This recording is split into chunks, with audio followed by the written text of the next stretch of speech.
Valentziako porrotaren ostean taldeak osteguneko partidua dauka buruan dagoeneko. Mestaian gertatutako ahazteko, Lyonen garaipena eskuratzea izango litzateke honena. Gainera, Atletika aurten ez da batere ondo hasi Europa Ligeko multzo fasean, eta jokatutako bi partiduetan puntu bakarra eskuratu du. Garaipena behar dugu aukerak edukitzeko, aurrera jarraitzeko, aukerak izateko, eta gainera, aurkari indartxo daukagu, eta hori guzti hori indarro gehiago eman digu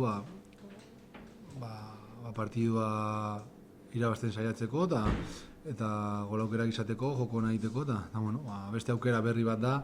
Zurigorriek bana berdindu zuten Samamesen Hapoel Kirjat taldearen aurkako partiduan. Teorian multzoko ahulena zen, eta bilbotarrek oso aukera onak izan zituzten gola egiteko, baina azkenean bakarra sartu zuten.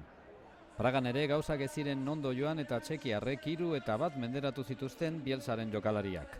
Beraz, argi dago berriro ere galduz gero, Atletikek oso zail izango duela Europan aurrera jarraitzea. Eta gaurko berritxarra Ruiz de Galarretaren lesioa dugu. Eibartarrak belauneko lotailu gurutzatua apurtu du eta ia denboraldi osorako baja izango da.